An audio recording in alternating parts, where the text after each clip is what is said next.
Saya mau cerita. Ada dua orang sahabat yang tinggal di sebuah desa kecil di Italia. Sebut saja nama mereka adalah Pablo dan Bruno. Mereka adalah anak muda yang memiliki impian yang tinggi. Mereka sering berkhayal bagaimana kalau suatu hari nanti mereka menjadi orang terkaya di desanya. Keduanya merupakan orang yang sangat ambisius. Yang mereka perlukan adalah sebuah kesempatan. Pada suatu hari, kesempatan itu pun datang. Kepala desa memutuskan untuk mempekerjakan kedua anak ini untuk membawa air dari sungai ke sebuah penampungan air di tengah desa. Keduanya masing-masing membawa 2 buah ember dan segera menuju ke sungai. Menjelang sore, keduanya telah mengisi penampungan air sampai penuh. Kepala desa menggaji mereka masing-masing berdasarkan jumlah ember air yang mereka bawa. Wow, Pablo dan Bruno senang sekali. Ini berarti impian mereka akan segera terkabul. Mereka sulit percaya jika mereka bisa mendapatkan rezeki sebanyak ini. Mereka bekerja lebih keras lagi setiap hari agar bisa mengangkut air lebih banyak. Namun, Pablo mulai merasakan ketidaknyamanan. Ia tidak yakin pekerjaan ini bakal buat impiannya terwujud. Punggungnya nyeri dan kedua telapak tangannya lecet-lecet. Kian hari, kian takut saat harus pergi bekerja. Ia pun mulai berpikir keras mencari akal bagaimana caranya membawa air dari sungai ke desanya. Aha, Pablo mendapatkan ide. Bruno, saya punya rencana. Daripada kita mondar-mandir bawa-bawa ember setiap hari, kenapa kita nggak sekalian aja buat sebuah saluran pipa dari sungai ke desa kita? Saluran pipa? Ide dari mana itu? Seru Bruno. Kita udah punya kerjaan yang bagus, Pablo. Saya bisa bawa 100 ember sehari. Saya akan jadi orang kaya. Di akhir minggu, saya bisa beli pakaian baru. Pada akhir bulan, saya bisa beli seekor sapi. Dan pada akhir tahun, saya bisa bangun sebuah gubuk baru. Nggak ada kerjaan sebagus ini di desa ini.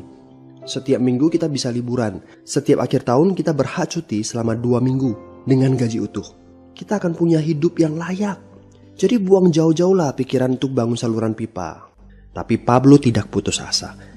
Ia akhirnya memutuskan untuk bekerja paruh waktu. Ia tetap bekerja mengangkut ember-ember air.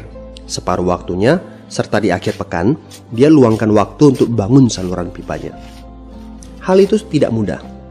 Penghasilannya otomatis menurun dan dibutuhkan waktu 1 hingga 2 tahun sebelum saluran pipanya bisa menghasilkan sesuatu yang berarti. Bruno dan orang-orang desa mulai mengejek Pablo. Dia menyebutnya Pablo si manusia saluran pipa. Bruno yang berpenghasilan hampir 2 kali lipat dari Pablo terus memamerkan barang-barang baru yang berhasil ia beli. Sapi, keledai, pakaian, sepatu baru, gubuk bertingkat 2. Bruno bisa makan mewah di kedai. Orang-orang di desa menyebutnya Tuan Bruno. Sementara Bruno berbaring santai di sore hari pada akhir pekan, Pablo terus saja menggali saluran pipanya. Pada bulan-bulan pertama, Pablo memang tidak bisa menunjukkan hasil dari usahanya. Pekerjaannya memang sangat berat, bahkan lebih berat daripada kerjaan Bruno.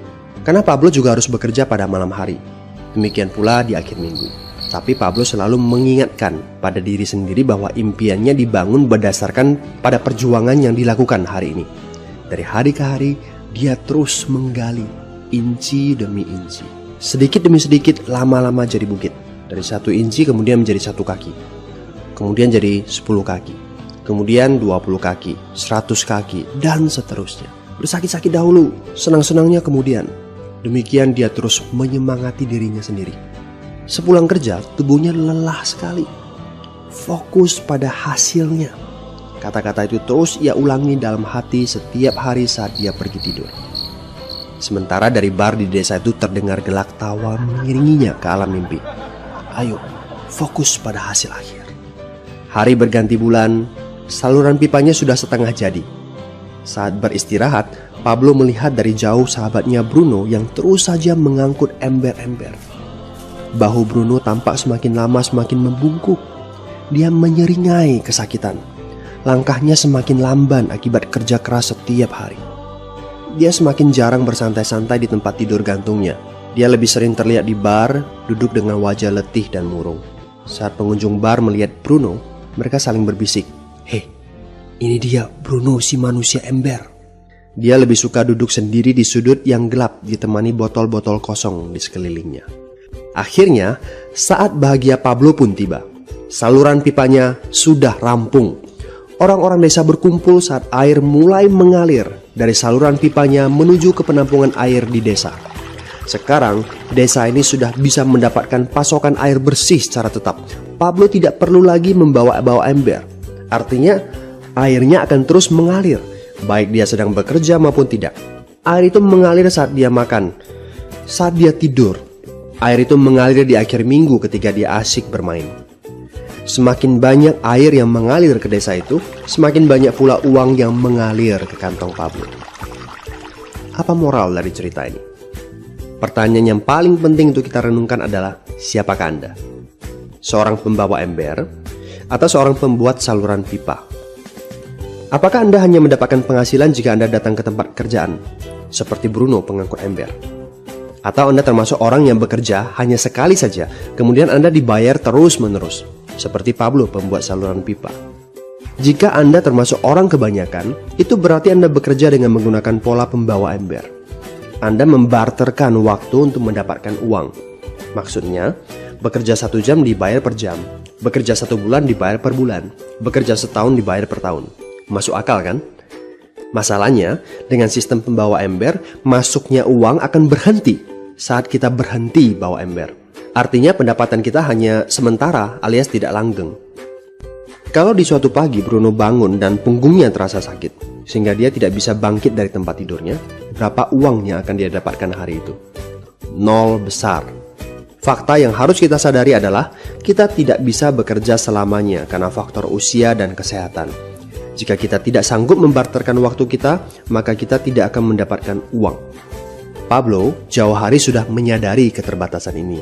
Karena itulah dia langsung berpikir untuk menciptakan suatu sistem yang memungkinkan dia untuk terus mendapatkan bayaran baik dengan cara barter waktu ataupun tidak.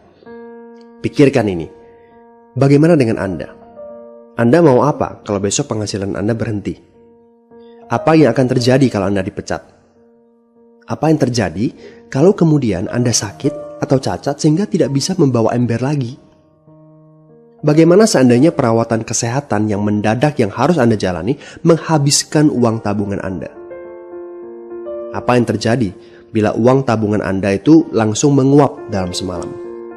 Kalau penghasilan Anda berhenti besok, untuk berapa lama Anda bisa membayar hipotek Anda?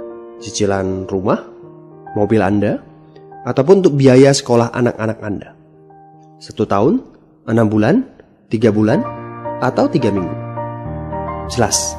Apakah Anda bekerja sebagai penyapu jalan, bekerja di kantor, punya jabatan tinggi, atau memiliki toko, seorang profesional di bidang tertentu, tetap saja Anda membarterkan antara satuan waktu dengan satuan uang. Apakah dengan cara demikian Anda akan aman? Satu-satunya jalan untuk menciptakan keamanan yang sesungguhnya adalah seperti yang dilakukan oleh Pablo, yaitu membangun saluran pipa saat Anda masih bekerja sebagai pembawa ember. Dengan membangun sebuah saluran pipa, Anda cukup mengerjakan pekerjaan sekali saja, capeknya sekali saja, tetapi Anda akan dibayar terus-menerus. Saluran pipa ini akan memberikan Anda penghasilan walaupun Anda sedang tidur ataupun Anda sedang main. Penghasilan ini juga akan terus Anda peroleh setelah Anda pensiun, pada saat Anda sedang sakit ataupun cacat sehingga tidak bisa bekerja, dan juga dalam situasi darurat. Inilah yang disebut sebagai penghasilan pasif. Anda tahu, saat ini kami sedang membangun saluran pipa yang akan memberikan penghasilan pasif. Mau tahu caranya? Hubungi teman yang meminta Anda untuk menonton video ini.